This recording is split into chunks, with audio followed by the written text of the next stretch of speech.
জল আনছি। আর এখন তো এখানে কোনো কিছু আনলে তো খেতেই পারবে না। যাই হোক, আমি শুধু ভাগ্নের জন্য জল আনলাম। আমার ভাগ্নে, পাশের বাড়ির ভাগ্নে, আমার পাশের বাড়ির ভাগ্নে। যাই হোক, খালি জলে খাওয়াবো আজকে, দাদা ছাড়াকে জলে খাওয়াবো, তাছাড়া তো কিছু আনতে পারবো না। জল খাবেন নাকি? জল খাবো নাকি? জল খাবো নাকি? এই জলের সঙ্গে একটু বাতাস আনতাম না, বাতাসা তো নাই ঘরে, তা বাতাসাটা কোথায় পাবো? তার জন্য জলটা নিয়ে আসবো। কথা জলটা খাও আর কি।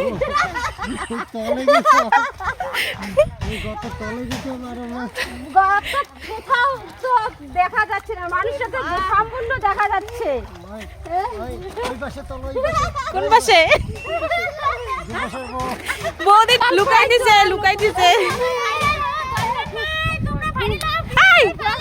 তোমাকে জল দিতে এসেছি, জল নাও। আচ্ছা ঠিক আছে,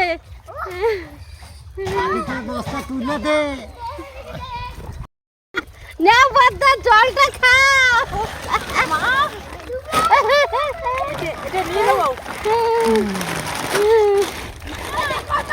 ও দাদা শুনছে,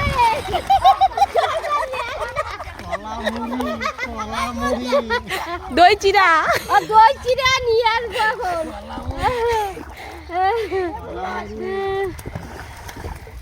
কলার মুড়ি আনবে? হ্যাঁ, কলা মুড়ি আনতে হয়, কলা মুড়ি খাবে।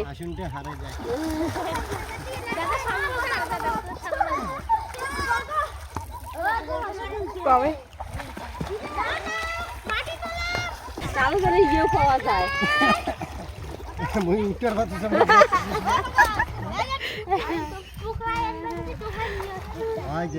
এই পাই দিয়ে ওটা বাদ দিয়ে ওই পাই দিয়ে গেল।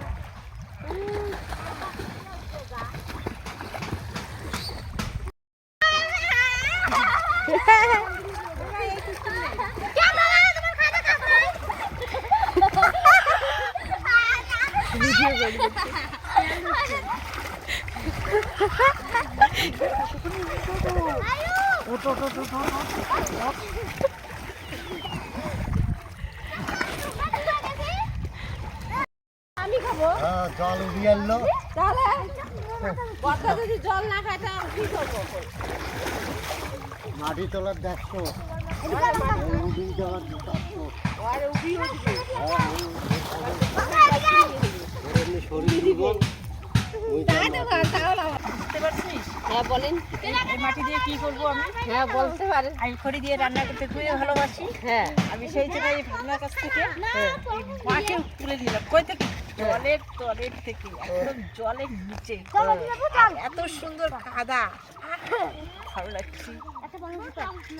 আর দিবি দেই একটু আমিও। ঠিক আছে, ভালোই আছে মাটিটা।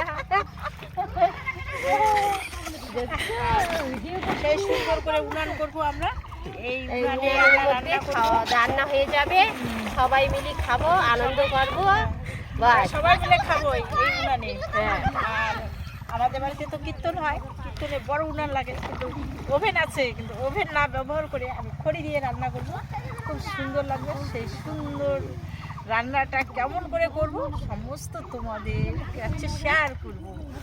আর এই যে জল দেখছো বন্ধুরা, হ্যাঁ বন্ধুরা, জল দেখতে পাচ্ছ কত সুন্দর জল।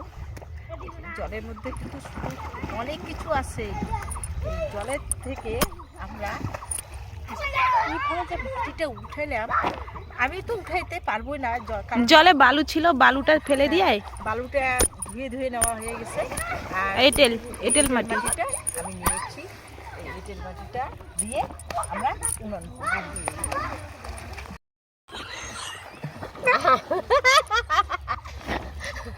জলের মধ্যে তুলতে পারে না, তখন আমরা এক দাদাকে নিয়েছি, নিয়ে 500 টাকা হাজিরে দিয়েছি, দিয়ে তারপর মাটিতে তুলে নিয়েছি জলের মধ্যে। 500 টাকা দিয়েছো? হ্যাঁ 500 টাকা দিয়েছি, না হলে তো মাটি পাওয়া যায় না। এইভাবে আমাদের কাজটা করে নিতে হবে।